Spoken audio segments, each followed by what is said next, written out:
right, guys, welcome back. Sticks and Stones Unfiltered, episode 11. Excited about today. I got Chirs Bruce with me.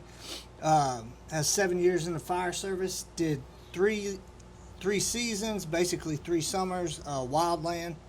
And one thing that really piqued my interest with him is he just finished up a season as a whitewater raft guide in New Mexico, correct? Yes, sir. All right, cool, man. Well, I'm looking forward to getting into it with you today. Thank you. I'm excited to be here. Definitely feel inadequate compared to some of your past guests, so very excited. We're all the same. Everybody's just a normal person, right? Very true. How long did it take you to get down here? I made it longer because I drove through Eufaula. I wanted to drive by the lake. Oh, yeah. So I turned it into a two and a half hour drive. I got you. So Okay. it was pretty nice. You're kind of a wanderer, right? A bit of a vagabond. Right. Vagabond. Yes. Yeah. That's I know when we first met was a year ago at a Swiftwater refresher training, and you showed up with that truck that was all decked out, ready. I mean, it was cool. I was like, all right, were you sleeping in the back half, or was the camper converted? I can't remember. I was sleeping in the camper, so that's not seen too much here in Oklahoma, but it's pretty normal the farther west you go. Yeah. But yeah, I think I had just gotten back from a camping trip fairly recently when I went to that class. So.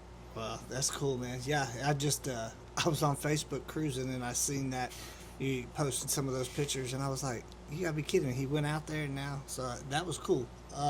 Your class was extremely beneficial, so I used it again. Before I started working for Tech Rescue, I actually had taken their class. And where did you guide in New Mexico? The Rio Grande is in between Taos and Santa Fe. Okay, so that's the same river that I almost got killed in by my cousin, but what I actually learned in that class saved me when I came out of the raft. I got out of the river, I didn't have no shoes on. It was hell. It was crazy, but yeah. So that's it does funny. Come in handy. You never know. Yeah. But, well, man, where were you raised? Where'd you come up at? So I'm from OKC, born and raised. OKC Edmond. Moved there when I was 13 or 14 to go to school. But I was adopted. Actually extremely fortunate. I was one of 5 kids to get adopted out from my family. Were you born there in OKC and adopted into OKC? Okay. Yeah. So the family that adopted me, they lost a kid to, I'm probably going to butcher the saying or the term, but polycystic kidney disease, or maybe a longer term with that. Yeah, close enough. I ain't going to get it for sure. So he passed away in June of 96. And the mom, or my mom, was talking about losing a child at OU Health in downtown OKC, and a nurse walked up to her.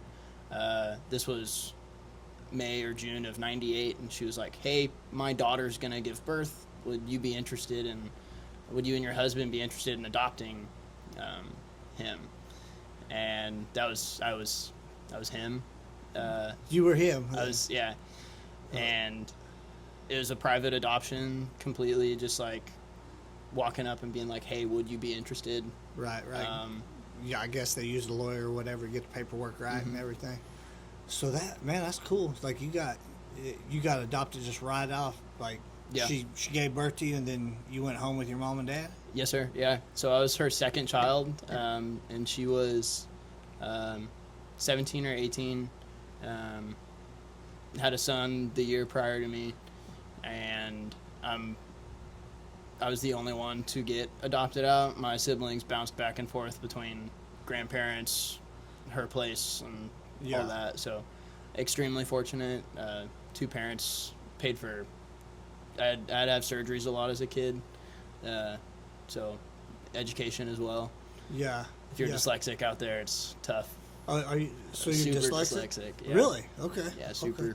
My someone I work with is dyslexic, but so damn smart. She just needs a little extra help sometimes. You know, a little extra time on the testing aspect, Yep. but smart as hell. So, man, I didn't know that about you for sure. Yeah. Well, did you Forgot to say that in the little No, pre-brief. no, cool. So, did you have like adoptive brothers and sisters, or? Yeah, so my mom and dad, they had lost their son previously, but they'd also had a daughter previously, so I have an older sister. And then How much older is she than you? she's 30, 31, has her first child, great husband, pretty cool. He was my camp counselor when I was in like 6th, 7th grade. Yeah. Is that how they met? Yep. Yeah. That's crazy. Wow. I met at camp. So camp up here in northwest Arkansas called New Life Ranch. So New Life Ranch. yeah, if you guys are looking to send your kids anyone, it's a really fun, good spot. So, Summer camp or? Mhm. Yeah. Summer camp, family camp, they have things year round. Really? Yeah. That's cool, man. That's cool. So, what's your like education background like? High school, Yeah, college? graduated from a little Christian school in Edmond called Oklahoma Christian School. Yeah, it's simple. It's the place with a giant cross on I-35 if you ever drive by it. Uh-huh. Solid school. Really, really loved going there. And the goal was to do youth ministry and outdoor education. Loved growing up fishing, camping Yeah. outdoors, backpacking. And college is super expensive, right? Right. you have a right. kid, you Yeah, have a I know. kid that I needs to know. pay. Yeah. And my family didn't want to send me to a Christian college because that's like twice the amount. So I went to Rose State Right. for a semester to get my gen eds out of the way, right? Yeah. And failed the first math test, and I struggled with math a lot in Yeah. school. Me too. Um, Me too, man. For real. Yeah, pretty bad. I graduated college. The math class I took was Survey of Mathematics, and it's enough for the college credit. But at one point, I was learning Mayan math, lines with dots. Mayan? Mayan math, yeah, like What's from your Mexico. degree in? Well, I got one in general studies and another associate's in criminal justice, but That's rad. that's Okay. that's the only math class that I took. So, Yeah, so you only had to take like one or two, right? For like the degrees, maybe? that you Well, were doing? I actually I lied. I had to take a remedial. I had to take a remedial because I'm horrible at math. I Yeah. took that, passed that, and once I passed the remedial, I was allowed to take whichever college class I wanted, and I was like, well, the survey one looks like that's probably going to be the easiest one for me. But it was in Mayan. Well, part of it, sections of it were in Myron, so That's great. That's insane. I could probably draw a number now, but I couldn't tell you what it actually meant. It's kind of like Roman numerals with dots too. So I have a hard time with Roman numerals too. Okay, yeah. fair. So, what with your was your mom and dad, were they both like outdoorsy or No. really? So you just Yeah. picked it up on your own and Yeah, my dad was. He was a fisherman, so he would take me fishing sometimes. But when he would come home from work, we'd throw the ball in the backyard. But they shipped me off to camp during the summers, right? both my sister and I. So going from Oklahoma City to northwest Arkansas is a little bit of a difference, Right. like hilly wise and Oh yeah, terrain wise, Yeah. completely different. Yeah. So that's kind of, is that, you think that's where you fell in love with the outdoors? 100%. That's where I fell in love with it. Like not having light pollution. OKC has a decent amount. So Light pollution. That's, man, we're the same person. You're just younger than me. I like same thing. I took a college astronomy class, and at the time when I took it, the teacher for it, him and another guy had went in together and bought a telescope, and at one point, nice. It's right outside of Kiowa. Just Oh, okay. yeah, I mean like maybe 20 minutes down the road, but it was like the third largest telescope at the time they bought it in the state of Oklahoma. Okay. So this instructor, cool as all get out, he would once a semester, you could go down there because there's like no light pollution down there. You could go down there with your family, and he would take you, the other students, and you could take a family member with you to That's look through this. cool. Yeah, it was crazy because all the telescopes I'd seen, were the little 3-footers you're getting at Costco or Walmart. Yeah, so The when we little were National looking through Geographic that, one. yeah, this one though, like the whole top of the building rolled back, and you could. Oh. Yeah, it was crazy. So.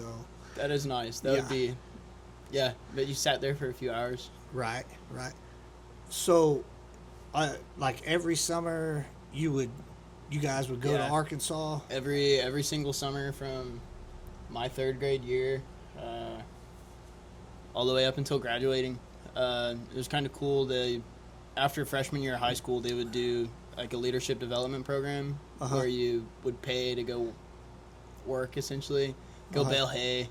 Your first year, it's called Your first one's knee high, and then your second year is Tim Team, and then Soma. I don't remember what Soma stands for, but that one was where you're given the most freedom. You're a camp counselor, you're a worship leader, you're setting stuff up completely, you're your own independent person. So it was a Christian-based camp? Mm-hmm. Yeah. So it was just outside of Siloam Springs, Arkansas. So just across the border of Oklahoma, Arkansas. So yeah, I know right where it's at. They Yeah. have a big waterfall. Yeah. What's it called? I know there's a waterfall on one side and a casino on the other. Yes. Yeah. So the camp is actually on like the Oklahoma side, but it's contested. It's like split down the middle. Yeah. But it's 500 acres dedicated to the glory of God. Like that's where my sister met her husband. It's where I grew up going to summer camp there. My school would do science camps there, which is kind of cool, like little school. So you could double dip too then? Yeah, I double dipped a lot. I like the triple dip. We go to father-son camp. Really? Yeah. That's cool. But the leadership development was really cool. It started with knee high, which is you're baling hay, you're serving a lot of people, you're working in the kitchen. I don't know. I'm sure a lot of people out here have baled hay. I didn't grow up in a hay baling family. Yeah. That was a lot. I'd never experienced anything like that. So Yeah, I think a lot of people they go buy their hay from Atwoods and Tractor Supply. Yeah. They don't realize you guys were throwing square bales. Yep. Yeah. And I did that for a full summer. That was pretty fun. Yeah, I moved here from Arizona, like Phoenix area, Chandler area, and It's hot. I got here. I want to say I was like 17 years old, Okay. and they were like, "Hey, we're gonna go bale some hay. You want to make some money? Like, we'll pay you this much for this much you pull off the field." And I was like, "Yeah, how heavy can hay be? Hay can be really heavy." And I had no idea what I was in for. Like, Getting those blacks on it. oh man, it was yeah. When you go take a shower later and you blowing dirt clods out of your nose, and but I'd never even seen hay. 'Cause where I grew up, like there really wasn't, nobody owned large portions of land in Chandler or Phoenix. Like it was. Oh, that makes sense. Everybody had small yards. A lot of yards were gravel, different colored gravel with like. That's cool. Oh, that's pretty. I think that's pretty cool. Well, I will say one thing: you didn't have to mow your yard. Would they like the gravel would be different colors, but would they paint it together where you can't kick it and make it move everywhere? You didn't, because you had like concrete walkways or stepping stones. So you weren't, once your yard was made and it had the gravel in it, like it was pretty much just like a live painting. It was out there, and That is nice. Yeah, they would plant like cactus or stuff that didn't shed. You didn't have to get out there and really. I noticed that with New Mexico, they had a lot of the the houses were a lot of adobe style. So Uh-huh. it was like clay, or it looked like concrete. Stucco. Stucco, yeah. Yeah. They'd not mow. They didn't have yards to mow. They just had weeds and Yeah, and bushes and the yards out there rocks. were easier to keep up on, but you had to either do it early in the morning or late in the evening because it was going to get hot. Arizona. Yeah. But Holy smokes. you don't see too much stucco out here, and I don't know if it has to do with the moisture in the air or what. Like I have no idea. That'd be a good. That sounds like a good reason, though. Yeah, So I'll go with it. New Mexico has no moisture. It's cool. You'll see like a 50-year-old car driving down the street with Yeah. a new lift. So That's the same way down there, like or in Phoenix. Like it just lasts forever. You know, when I moved here and I couldn't believe the amount of greenness that there was. Yeah. I thought I had moved to where a jungle was. You know, where like fishing ponds, like those don't exist out there. The ponds they have out there, you know, yeah, maybe for cattle or something, but there's not largemouth bass, catfish, or they're fair. not stocked Yeah. with anything because they go down. So it was a huge change. And you said you moved out here when you were 17. I moved here when I was 17. I'd been visiting. I had visited, golly, for years. During the summertime, I would come out and spend time with my cousins. Oh, sweet. And I loved fishing, and I still love fishing. But so like, that was one big. There was only certain places you could fish out there, and I knew if I got here, it would be on, Every and day. it was. Yeah, when I moved here, when I was in high school, I would go to high school, get out, and go straight to. I had a guy we called my uncle. He's really like a third cousin of mine, but he had thousands of acres and just tons and tons of ponds. So I would get out and I'd drive up there and And that's in this area. yeah. Yeah, So, the people in OKC and just that little dividing line, I guess, just maybe west of Shawnee. or something. Uh-huh. But it's hard to get out and then go do something outdoorsy if you really want to. it's weird how the topography of Oklahoma is too. Because you go, I mean, like you get over towards Arkansas, or 35 minutes east of here, and you've got the hills, mountainous terrain. It's like the end of Appalachia. Yeah, and then you get to OKC, you start to flatten out and everything. I don't know if that's true, but that's what You know where Hinton's at? Yeah. And then the canyons in Hinton. And those are cool. Yeah. Those are not cool. Maybe on a first responder podcast, but beautifully they're cool. No, they're cool. I mean, they flash flooding though. That's crazy. I didn't think of area. that. I haven't seen any of that, but Yeah, it's. that would be scary. I guarantee when it rains out there, you pay attention. So. Oh yeah, Uh, I've just seen all the wildfires out there that are like, I know Balco flipped a truck out there a year or two ago, a few years, and that's spooky stuff. Especially at nighttime because everything just looks flat. You know, Don't count me in on that. Yeah. Everything looks flat, and then next thing you know, like if you don't have a spotter, you're liable to just disappear if you're not on the road. Just ride off there. Yeah, I have no interest in going in those. Oh, what are they called? The big, like 6x6s. Oh no, I don't even. Yeah, you talking about the converted military vehicles? Yeah. My apartment never had any of those, so. So they had the deuce and a halves, and then the military was also surplusing. Golly, I can't even remember what. Unimogs. their I'm thinking shit. Unimogs. I'd drive a Unimog, but Okay. I'm gonna drive it on solid ground, But so, fire service wise, you did. How did you get from high school to the fire service? I dropped out of college after failing my math class. Rose State. Yeah, Rose Right, State. yeah. I dropped all my classes to focus on math, and then I couldn't keep it up. So I just took a year, and I did a lot of dumb stuff. Kind of moved away from family and like support group ish that I had. Yeah. And just got into it, not doing good things, drinking, smoking, doing dumb decisions, and I was like, well, I need to figure out what. How old were you then? 19, 20? 19, 20? 19. I think I was 19. Yeah, that sounded. No, I was 20. I was old. You were old? I was older. I'm not. I feel like I'm getting old. My birthday was the other day, and I'm 27, so I'm pushing 30. No, man, you got a lot of years left in front of you for sure. A lot of great years. You can still be mobile and get around. Sorry, go ahead. No, you're good. I wanted to figure out what I wanted to do with my life, and I was like, well, I'm not gonna go in and do like anything religious because I kind of like separated myself from that, and I was like, well, I miss the camaraderie that I had. I had a really solid group of buddies in high school, and still really good friends with all of them today. They all live in OKC.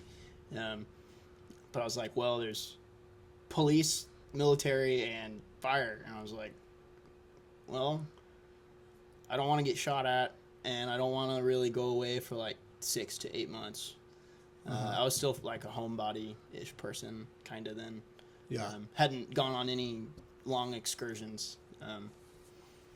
And I had put in for Deer Creek and Oak Cliff because I knew that they would send you to training and provide training. Right. So reached out to them and didn't hear anything for like a few months. And I went to EOC to talk to them about their academy. Right. And the moment I went home, I pulled in my driveway, and a guy named Matt Steckman called me. He was the training officer for Oak Cliff, or the guy set in charge of training. Oak Cliff's a pretty small department. And he was like, he's a really boisterous guy. And he was like, are you Christopher Bruce? And I was like, yeah.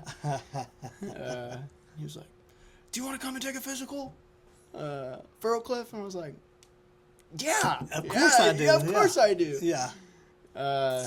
And I did. He told me the dates. And called my mom. I was like so excited. I was like, Mom, I'm gonna do something good with my life. Right. And did that. I remember doing because to get on with Oak Cliff, you got to do it's like the modified Oklahoma one. It's not the CPAT. It's you do a mile and a half in 15 minutes. Yeah. 30 35, push-ups. yeah, 35 push-ups and the balance beam. Yeah, sit-ups. Yeah. So Oak Cliff has a dog, like a resident dog. I don't know how many departments around Oklahoma do, but I don't know any. For real, okay. Yeah. So a year before I got on, they pulled him out of a closet from like some lady that I believe couldn't take care of herself and the dog. So the whole time I was doing the balance beam, I had like a 40-pound husky like teabagging my leg, humping my leg. So that was my like introduction into Oak Cliff. Like, welcome. And they put me through their academy. It was very, very fortunate to get on. The chiefs up there are really solid people. Right. I'm very thankful for everything they did, like even just letting me get on. Right. So they're pretty pro training too, and Yes. Yeah. I'd say they're pro training. Yeah. If you can get a hold of the van or one of the trucks, you can take it and go. That's awesome. I always, it was a hit or miss if I would want to take that, or I like to like sleep in the back of the truck. Right. Yeah, because you can. And then I was the same hotel, way. Yeah. It was easier to take the truck than to get payment back for a hotel. Right. Less paperwork. Also, yeah. Yeah. I did the same thing when I was your age. Like I drove down to Florida when I was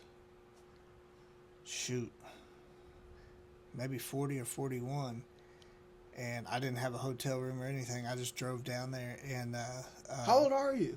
Me? You drove down when you were 40 or 41? I'm 46. Oh, I thought you were like late 30s, early 40s. No, Okay. no, I wish.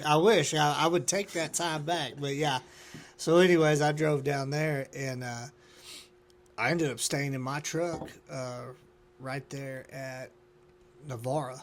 Okay. In the parking lot of the hotel everybody was staying at because, of course, that was my first trip down there. I made several of them like during the summers for extra stuff, but it was all on my dime. Where I was at was not pro training. They weren't going to help with anything. So What department were you with? the one in this town, but I'm not going to say the name. Oh, okay. No, it's Yeah. funny. Okay. But it was, man, I worked with great guys. I did. I mean, I worked with great guys when I started there. It was a great department. It just kind of dwindled, went away, you know. But it Did is the guys what it go is. away, or did the management change the? Management Anything. definitely changed. So would you agree with like it's not the management that makes the department, it's like the people you work with, but then like I would. Management can make it so miserable yeah, that good guys will leave, and that's what they're doing. there's been a mass exodus that I've seen, you know. But I worked with great guys, and there's still some great guys there. It's just at some point when you get old, you're just like, well, is this bullshit worth the money? So it was, excuse my language, but Dude, I was at one point told I was Bruce, why are you so vulgar? And I'm like, I don't know. yeah. So I don't have any problems with cursing by Yeah. any means. So you say you left. You kind of pushed kind of the Christian stuff back a little bit because you got off there. And I just ran with fire. I fell in love with it from like the moment I walked in. Yeah. I was taking as many classes as I could,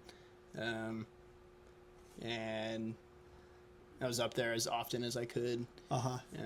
Like I said, we had a dog that made it a little better. I made it pretty fun. Did you feel like you were filling a void for the church family with the fire family? Oh, I wouldn't even say it was like the church family because I never like missed the. I don't know. I never like missed the church because I still don't. Only the past 2 weeks have consistently gone to church. And the past 2 years have been trying to get back into even like a relationship with Christ. I've gone to a Bible study the past 2 years fairly regularly. But church is like the building is kind of tough to get in. Yeah, I'm on the same thing with you. I mean, I really kind of think God's looking out for you no matter where you're at, whether you're in a building or not in a building. I do. I 100% agree with that. Where two or three are gathered, He is present, is what I believe. So, so I leaned on that for a long time. But I think that having a church family is pretty important. Yeah. And as a Christian, you're called to be a part of the church. So, and that doesn't mean a church building. It's ultimately a body. So, but. I want to know more about God and Christ so that whenever New Mexico is not in Oklahoma, we're in McAllister, you walk down the street and you'll see a church. New Mexico, you won't. So if I'm ever in a situation where I can talk about it or have had people try to talk down on it, then I have good arguments for it. Right. So that's the main reason one of the main reasons that I'm wanting to go back as well. Yeah. So, because that would happen with the fire department too. You know, Yeah. fire departments aren't very pro faith. I think it's where you get and where you, because I did work with some guys like that were super religious. Okay, cool. And so I think it's where you get with who you're niched up with too, you know. But a lot of times guys are a little bit scared to talk about. I mean, really, we're not. What do they tell you? Like, don't talk about finances, religion, or politics with your coworkers. Mm-hmm. I mean, in the fire service, we kind of talk about all those all the Yeah, time. you can't help but to. Yeah, So. but it's. I think a lot of guys are actually they're wary about talking about their faith, just because they don't want to. It's almost like PTSD. Like guys don't want to get looked down upon. They don't want the slack that comes with it. They're like, oh, so and so is a Christian or yeah, all that, because you get I don't know.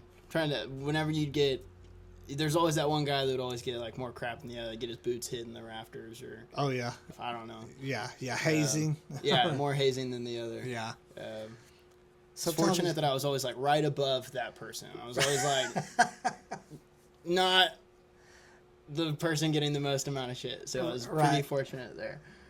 I tried to spread it out.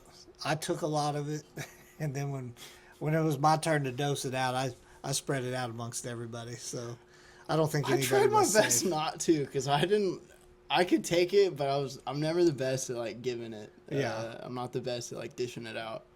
So, but I don't know why that is. Yeah. I can poke every now and then. I'd rub a bald head or two.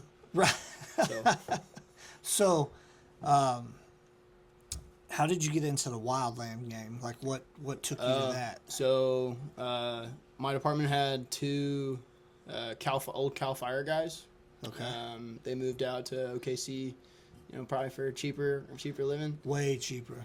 Yeah. And so these two are honestly some of the most influential people that I had got to meet in the fire service, like learning the most from them.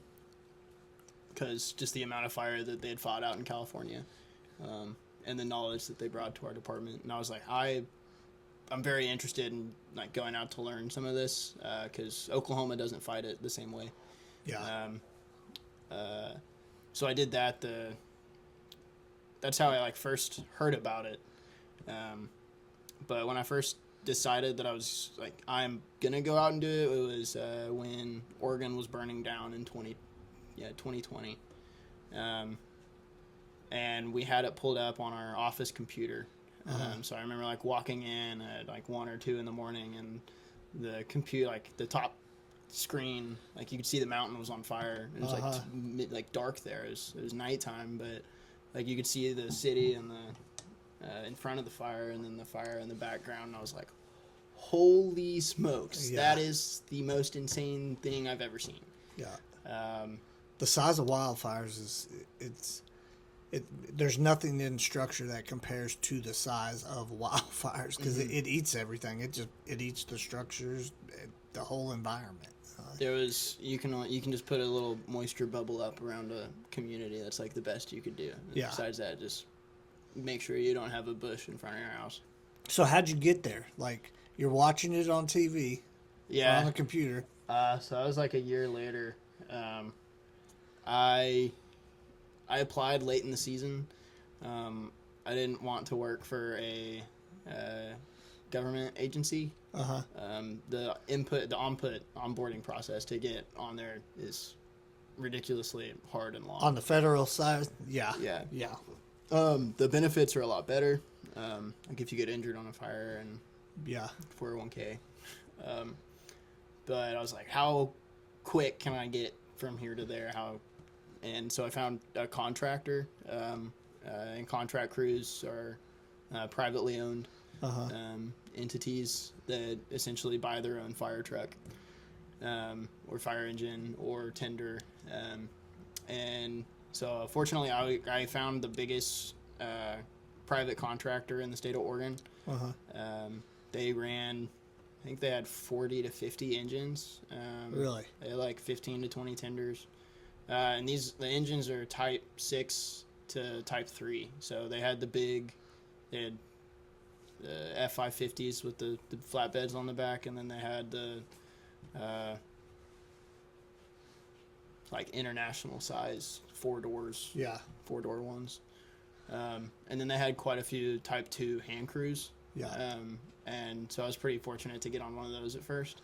On But one of the hand like, crews? Yeah. Like Oklahoma boy was not prepared at all. There's a reason they call us flatlanders out here. Yeah. My calves don't have that curve. Yeah. They did not have that curve to them. They don't very much anymore still, but Yeah. you're climbing up mountains that are like that. And just doing a goat, like little tiny little goat steps. Yeah. That was the first time I got shin splints. I don't know. Okay, sorry. I guess I skipped ahead. No, you're cool. I applied, and they were like, if you can be here by like June 15th, like you'll go through our class. It's a week long, the red card, and red card pack test, and then you'll be available to like, get called on fire. Right. So that was like late June, early July. So that pack test for people that don't know what it is, that pack test is 45 pounds, and you got to do 3 miles in 45. I think 3.5 miles. I think it's like 3.5 miles. I could be wrong. Actually, I have think no it's idea. 3. I think it's 3. Because 45 minutes, 45 pounds, 3 miles. That's probably right. But that's not saying that contractor didn't have something else too that they added. Because you got to meet the minimum. You but can't you can run. Right. That's like the biggest thing is like, Yeah. you can't run? Yeah. You could run it all day long. You run, walk. But my gait's horrible. So when I would do the pack test, I mean, like my hips, I just looked like I was about to just fall out, I never didn't pass it. I passed it every time I took it, but it's not a normal PT test. No, it's just different. and it's also basically the bare minimum too, because it is just because you do that absolute pack bare test minimum. does not mean you're going to go up the side of that hill well at all. Yeah. Like you'll have you'll see like large firemen. You won't see large wildland firefighters. Yeah. Like you've got some of those areas, like hand crews before me. Like I just got to experience their work, and I'm like, they're plumbed with hose, and you're using the hose to like rappel down safely.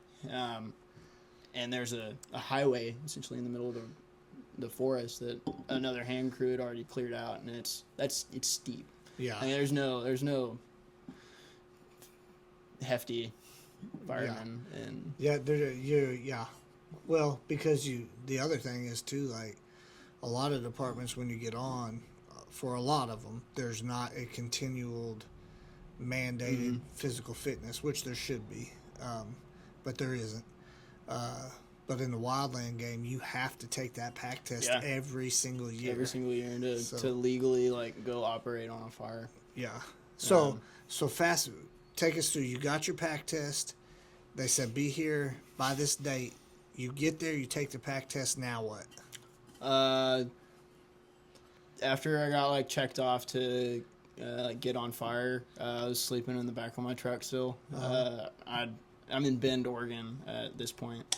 The company's run out of Redmond, but Redmond's like a tiny little town. And so I was just exploring around Oregon. Like as an Oklahoma guy, like I want to go hike everywhere and go explore. What your parents say when you told them that you're gonna do that? I think they were more mad when I told them I was gonna go do raft guiding. Really? Yeah. But they were cool with the wildland deal. Yeah. Okay. Because, like, I was 22. Yeah, 22-year-old kid. They were like, yeah, go. Like, yeah. Good idea. I think that's a good idea. You're going to go get some experience. Yeah. Did you spend all your time on hand crews?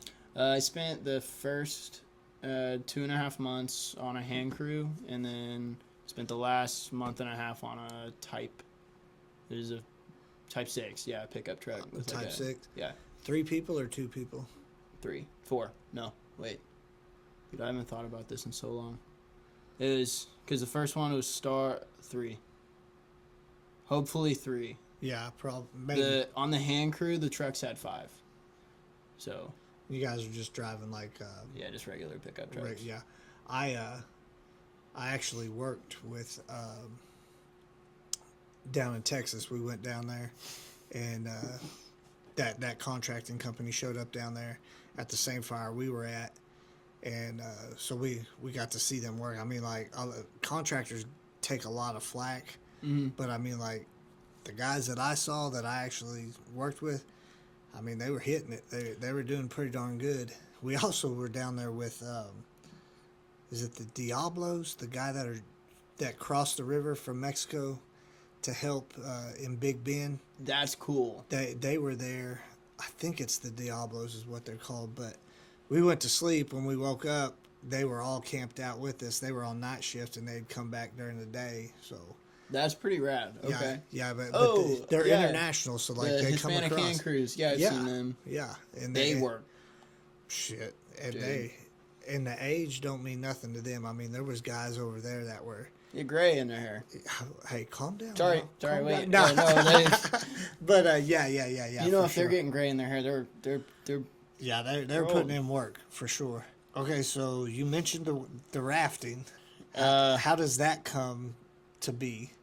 how I got into rafting from that, I guess, is I still want to do fire, but I was like, how can I not be in Oklahoma right now, but still stay in the realm of something that would be beneficial for firefighting? And I know that being on the water doesn't sound beneficial, but if anything, in the past June, July, Yeah, it's been real beneficial if you're at home on it for sure. yeah, and I feel pretty dang good on operating anywhere from like an 8 to 14 foot tube boat now. Yeah. From this past summer. So you're sitting there in Oklahoma at home, and you're like Pissed off at Mercy, pissed off at my apartment. just mad, bad place. Where Facebook. have you been? Facebook's how you saw it. Yeah. Had you ever been whitewater rafting before? Yeah, one of my times out in Colorado on my few days off, I hopped on a raft in Salida, and I didn't have a helmet on. Wear a helmet if you go whitewater rafting, and a PFD Every time. every time. And I got tossed out of the boat. I was with a hostel owner and a bunch of thru hikers. And I got tossed out of the boat. I looked the youngest, and so the guy ran up to me. He was like, after I clambered up the river, and I had to walk like a half mile down the stream to where they finished heading out. But he was like, holy shit, and he ran up to me, and he like put his helmet on me, and he was like, wear this. He was like, don't take it off. I was like, After he threw you out without one? after we like flipped the boat. Oh man.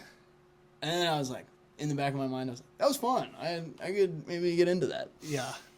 I had the exact opposite effect with me.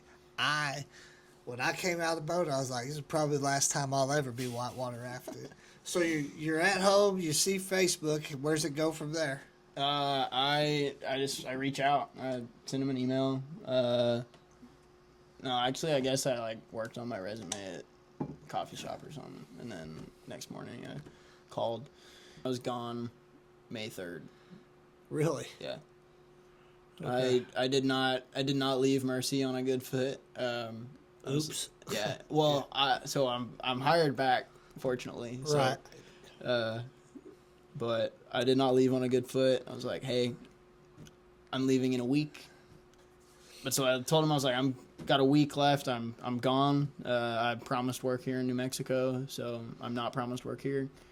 Had already quit the fire department, so it wasn't no girlfriend, have a dog, but Did you leave that with your mom and dad? yeah, they call my dog my grand dog, or their grand dog. Right. So he's a 150-pound shepherd lab, 150 pounds. 40, 50.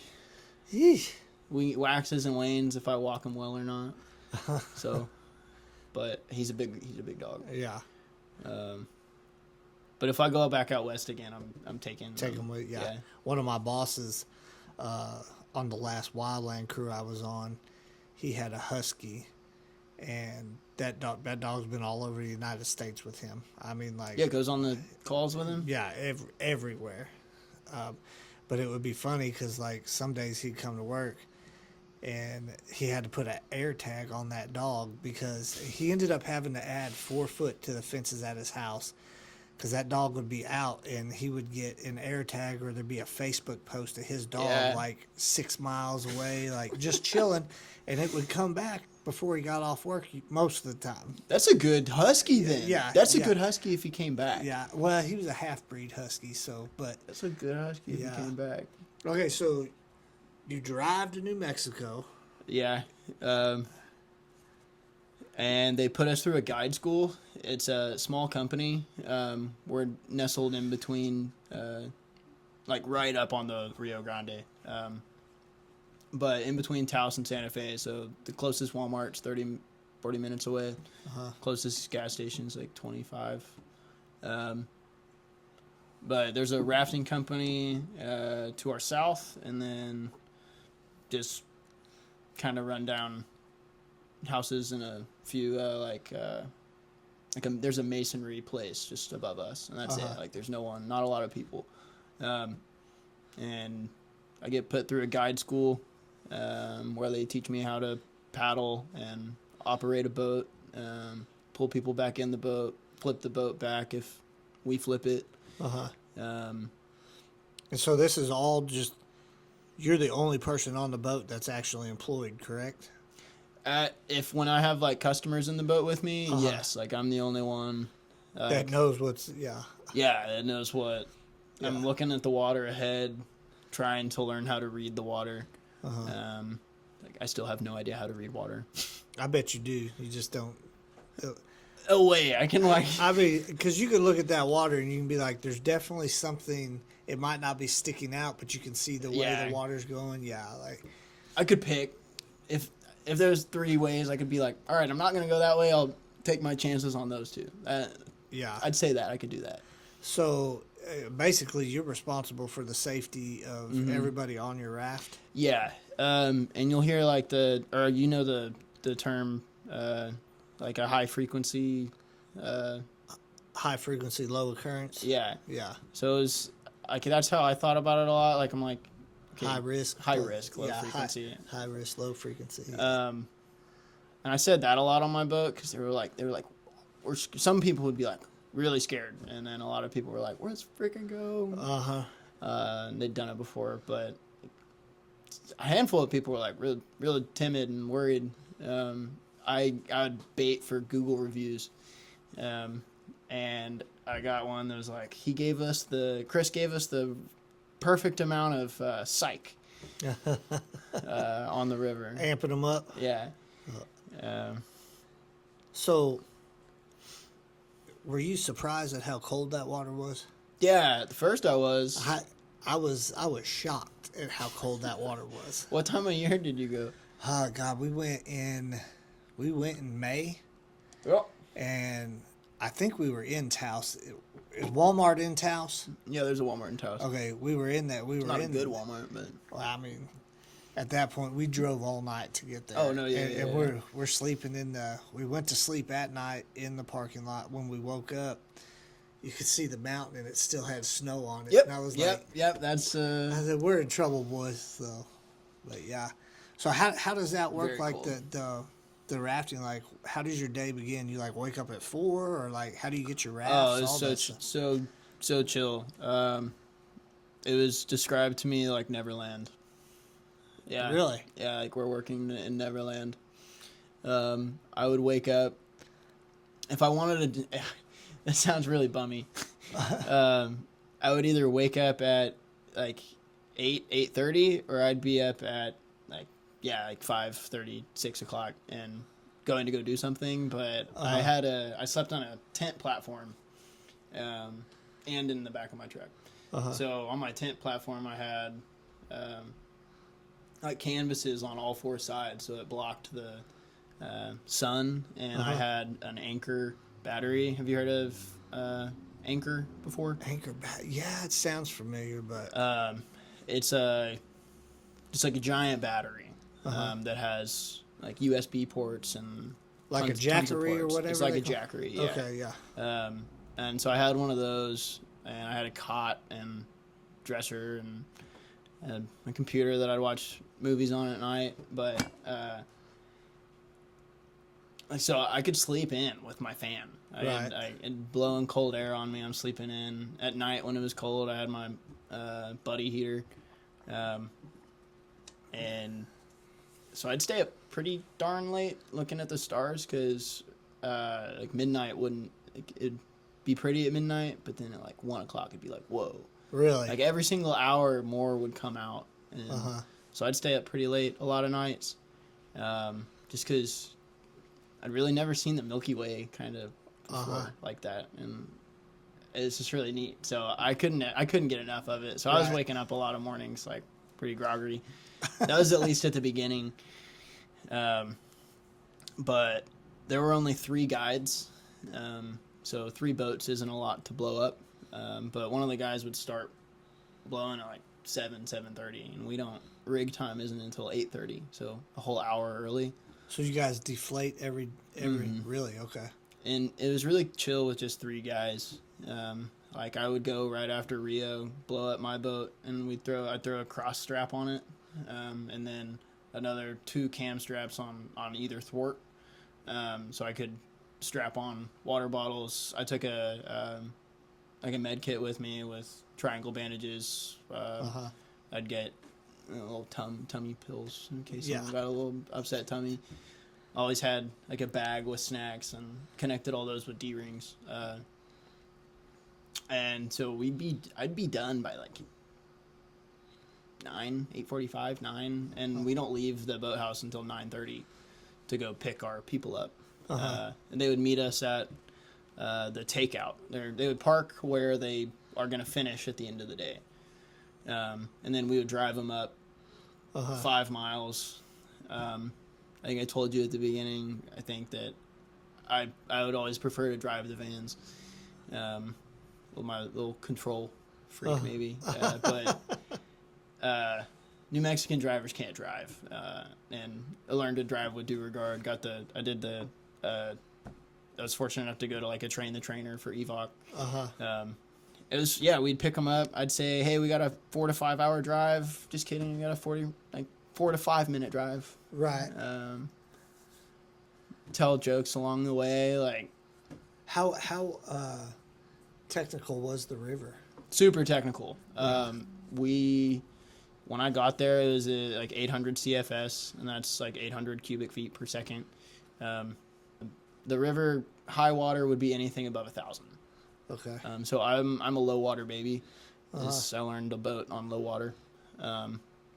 Still dangerous. Still, you can fall out, Still smoke get your you. head, Yeah. get pinned up against a boat. People don't know how to swim. What? Yeah, I had people who did not know how to swim. Wow. That's the last thing I'd want to do is go whitewater rafting not knowing how to swim. Yeah, that's what I thought too. But yeah, I guess PFD, and they're like, Yeah. okay, it's gonna be okay. But it was just interesting, I guess, working with like such a small amount of people, because the other companies were very, very, very large. Large. Yeah. So the people that you got that were coming, some of them couldn't swim. Like where did most of those people come from? Most of them were either on vacation from places like Texas or Oklahoma, or a lot of people from New Mexico. Yeah. I had a pretty cool boat from Switzerland, like some Swiss Army Rangers. Really? Yeah. They did not listen to me at all, which made my job a lot harder. Right. But the other boat, they had like 12 guys, so we split them up into, I think they had 10, so it was like 5 and 5.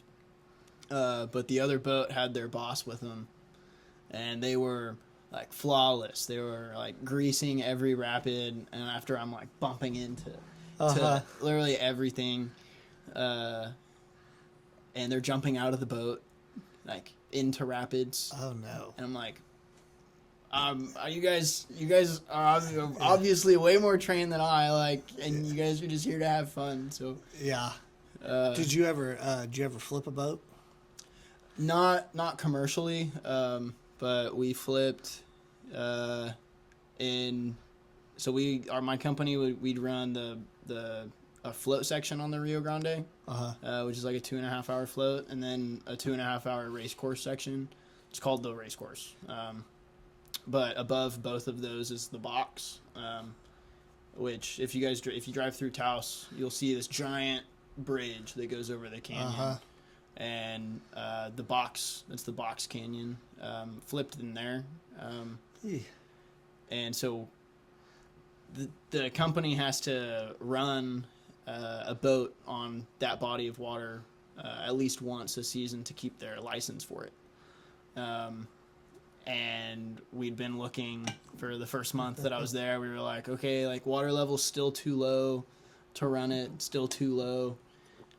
Because it'll go on like, okay, so it's this level, kayaks can run it. Okay, it's this level, like a little bit bigger boat can run it. Okay, and then like a 14-foot big boat can get in there at this level. And it was middle. Like we weren't Right. First rapid that we go up to, make the long drive, like an hour and a half to get to the put in. We're already like tensions are kind of high, like super excited. You got walls like. Now is this just you and other instructors, or is this just us and other raft guides? Okay. Yeah, mountains on either side, just towering. Like you'd be stuck if there weren't a road. And the guy with the most experience, he's like, he kind of looks like he's kind of worried. His name was Rio. He'd be like, it's like a river Jesus. He's like 40 something. He's been rafting for like 20 years.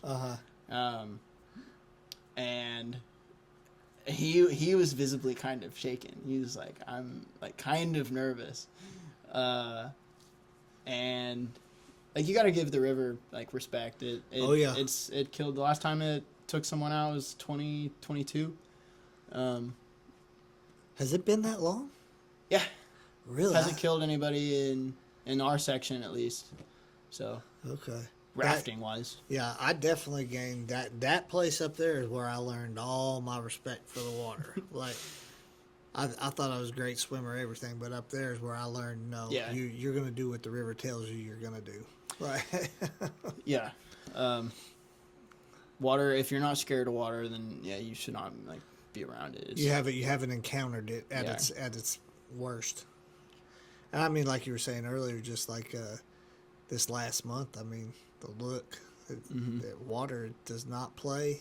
Like it will get you for sure.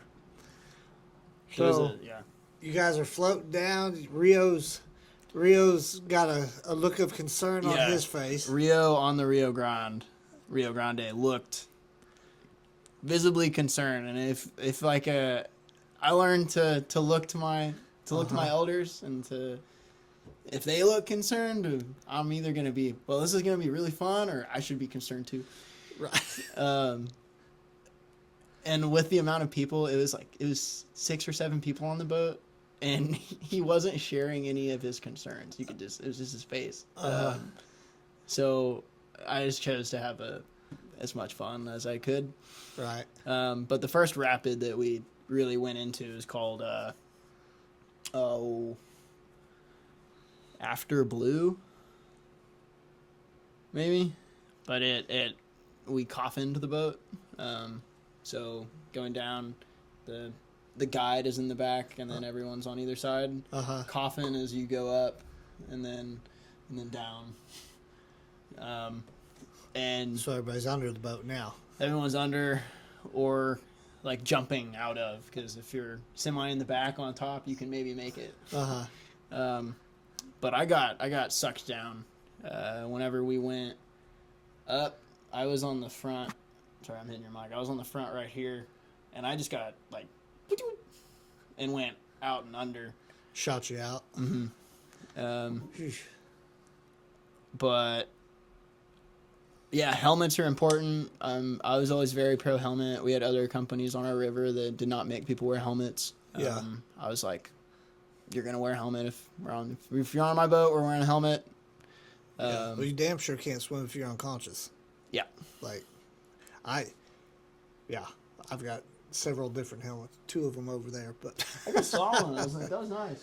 Yeah. I would tell people, like, if you do fall out, you have to actively assist in your own rescue. Like, I'll be yelling at you, but don't just lay there. Yeah.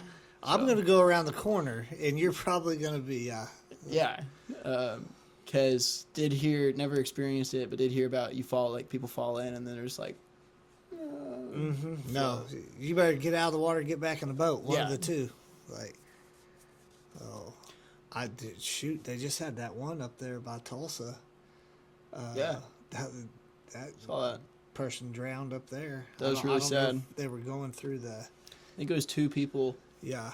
One made it, and the other one, that's crazy. But they weren't wearing life jackets. Yeah. Really? I didn't know that. I don't no believe PFDs. that. Yeah. I don't believe so, at least. Yeah. It didn't look like that one guy in the picture was wearing a PFD. So. Yeah, I don't know. I guess if you're going to have to get rescued, though, it's probably the best place in the state of Oklahoma to get rescued because they're 100%. training all the time. Yeah. You know, so. How long did you stay out there doing that? May to early August. May to early August. How many trips you think you did? 2 a day. 2 a day. Yeah, 2 a day. Sometimes like 3. Sometimes I would take a ducky out in the morning by myself. That was a lot of fun. I would take a ducky out and fish. That doesn't count though. And then at night, sometimes we take like fun yaks. But I guess that doesn't count either. What's a fun yak? It's the same boat, but you take beer and food. Oh, okay. I got you. And you just throw it on the back of a pickup, and you don't take a trailer. I'd probably guess 100, 120, Really? maybe, trips down the That's a river, lot of like, trips. commercially. Like, I don't want to, like, shoot too high, because I was only out there for, like, 3-4 months. So Yeah, May, June, July. Yeah, 3, 6, 9. Yeah, I'd guess, like, 90 to 100 trips. you think you're going Down to the do it river. again? So that's like what. So I was told, like 90% of raft guides do 1 season, or like, and then like the 10% do 2, and then however many of them do 3, and then if you do 3, you're likely to do it. Yeah. You're gonna raft guide for off and on forever. I'm pretty torn. It's kind of the vagabond job that you think about. You know what I mean? Like it's I think of that in wildland. yeah. So, Wildland a lot. man, it's And then buying a trailer and going to work at a like a work. Have you heard of work camping? Yeah, you can go live at a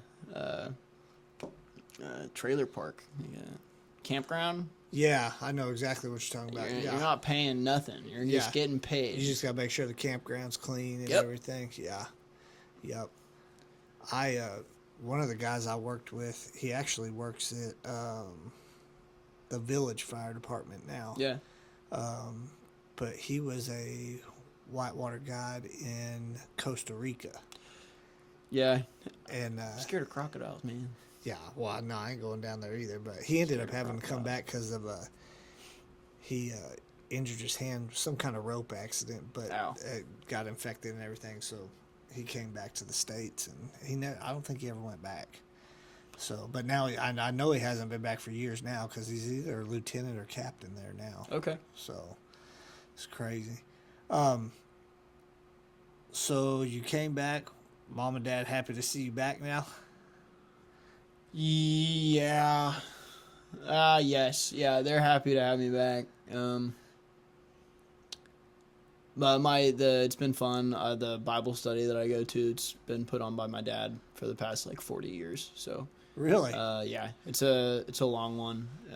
It's called the Whitefield Society, named after George Whitefield, who was a I should know the history better, but I believe he was a theologian in England. But solid like group of people. I don't know how. I mean, it's hard to like describe Bible studies if you're in Oklahoma, but like they don't like shout their Bible study out. They don't like try to tell people about it. It's just like come if you want. Right. And I don't know how, but they do. And then they'll bring people in. They'll bring like speakers in, and like they'll rent out like part of a college somewhere in OKC, and like, he'll speak. But they support a handful of people across the United States and abroad. Like for instance, I know one that in Alaska, and it's like a group of like 40 or 60 men just that meet. Yeah. But they support a handful of women or people, and this specific woman is in Alaska, and she makes she writes Bible verses in Chinese in like flipping note things, and then she sends it to China, and it's used to like read Chinese people to learn English or something. Right. And I'm like, that's so cool to me. Yeah. But it's a single woman who they just send her a little extra income or something. I don't know. Yeah.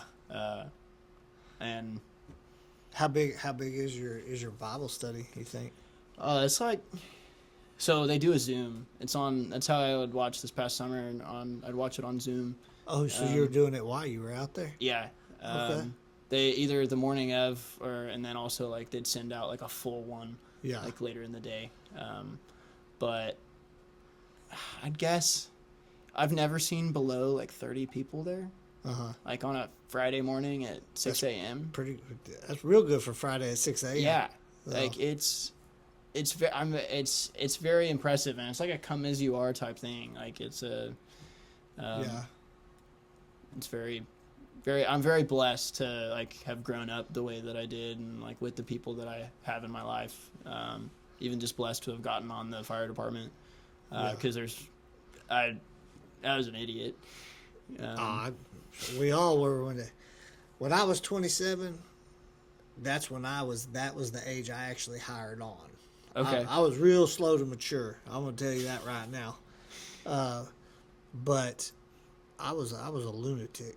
I mean, like, I was just crazy as could be. The sticks fell where they may, and I actually got hired on. I was one of the only people that applied. There was 2 of us that applied that had EMT licenses. Sweet. And way back in the day, not everybody had them, you know. And anyways, 2 guys that got fired for doing some stuff they weren't supposed to do. And me and this other guy that had applied, they needed people in the ambulance. And I really think that's probably the only reason. Is this here or is this at a county? Here. Okay. That's why I think the 2 of us got hired, because they had to get some more fresh bodies on the ambulance. That's crazy whenever you definitely like fit the role for it, but it's fun whenever like bodies are hired that don't. Oh, yeah. They're like, why'd you hire them? Yeah. Well, the way it was back in the day. Also, good on you. This is a fun spot from outside looking in. Like, I'd spend a few years here. Yeah. It gets a bad rap sometimes, but you're not far from everywhere. I mean, if you're willing to drive, if you'll drive 2 hours, you can do. There's more stuff than you'll be able to do in a lifetime. If you drive an hour, there's still a ton of stuff to do. You know? I agree with that. So I can get to the flatlands. I can get to the mountains. I can, it's not Colorado mountains, but I can still get out there and hike around. Yes, you can. So, I'm not disappointed that I'm here. So maybe someday I'll get to a mountain with a beach next to it, but I don't know. Yeah. Fast forward to age 35. Like, where do you want to see yourself? When I got off at 26, I told myself, I was like, I'll give myself until 30 to get back on a department. Yeah. So hopefully by 35, I'm getting a 5-year pin somewhere. Yeah, I miss fire with all my being. Yeah, it's once you're in it, you're never going to be fully out of it. I mean, I guarantee it. Like, it's addictive for sure, especially if you're at a good place. Like, it's super addictive. You build that brotherhood and everything. I'm not in a giant hurry. I've got 5 years in the Oklahoma pension already, so I might raft again. I've debated on going to work in a ski town, so yeah. You're still young, man.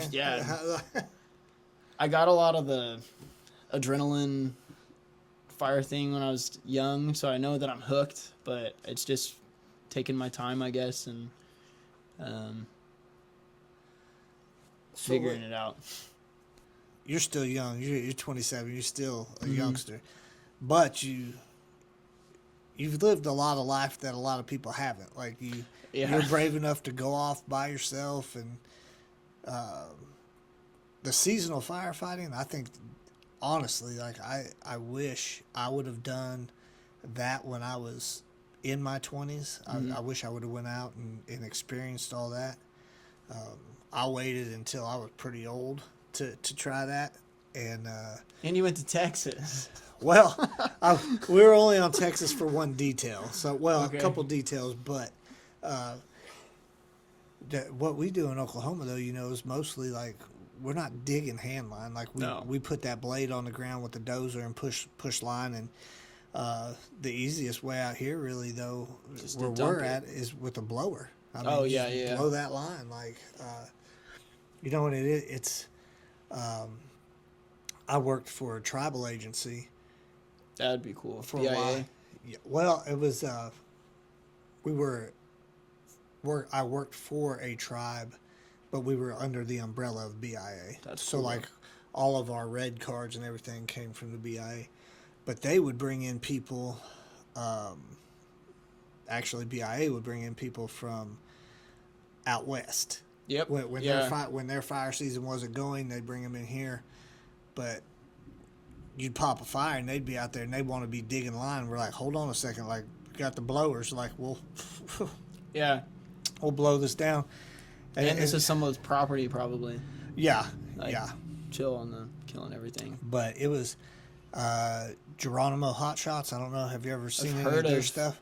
Yeah, I'm sure I've seen them on social media. I don't know if I've seen them on fire. Geronimo. They're with the G. pretty crazy. Check them out. Like, but we got to. I didn't get to work with them, but I got to be on some of the same fires. I didn't actually get to do anything with them, but they were there. So like, it is crazy in Oklahoma. Like, you will have rock stars show up here. Yeah. Yeah. Yeah. And I've forgotten about that. They do come out here. yeah, they'll detail them here when fire danger's crazy. But I didn't know anything about any of the wildland game when I was young because you never heard about it. Exactly. Yeah. I didn't know Oklahoma forestry existed. Well, until Oklahoma I was- Forestry doesn't send very many people out.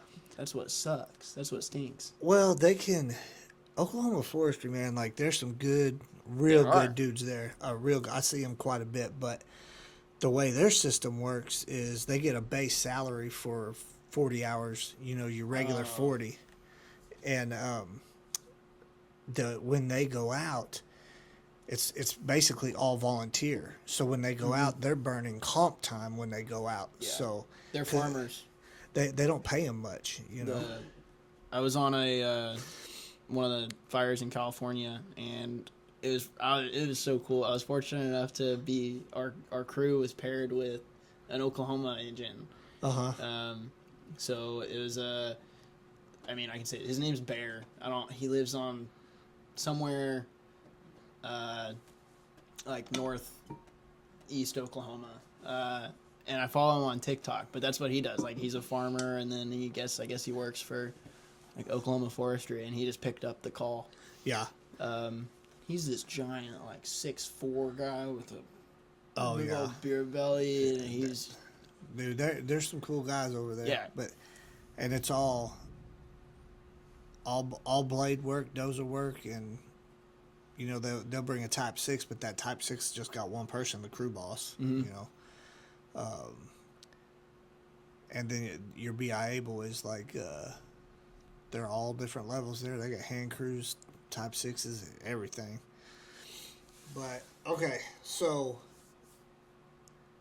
I asked you about when you hit 30. yeah. Sorry. No. I asked you when you hit 30. You're actually looking at hopefully getting on a department somewhere. Yeah. So by 35, I want to have a kid. I want to adopt too. So hopefully not doing that by myself, but I would not suggest doing it by yourself. I don't plan on it. Yeah. But And if I don't have anybody, I'll have another dog. Oh man, you're still young, man. You're still young for sure. But it's debating if I want to live here or somewhere else. That's what I'm struggling with Yeah. currently. Well, if you get in a relationship, you make sure, and this is just advice from an old man, you make sure you get in a relationship with someone that's on the same level as you as far as if you're still adventuring, you find you someone that wants to adventure. If you're like, hey, I want to throw roots down here and I don't never want to leave here, you make sure that person's on the same page with you. But you adopt or you have a baby, that's the number one priority. You know what I mean? I would not be doing it by myself. Yeah, I spoke maybe too soon, but Well, yeah, would no, not no. be. It's just a lot of people they had that baby, but that's still not their number one priority. You know, and it's kind of crazy. Anyways, though, so we fast forwarded. Let's rewind now. Yeah. To 19-year-old. What would you tell yourself at 19? Oh, go out west sooner. Yeah, don't get a dog yet. I love my dog. I wouldn't be around without my dog, but I would wait to get a dog. Like I said, he's 140 pounds. Right.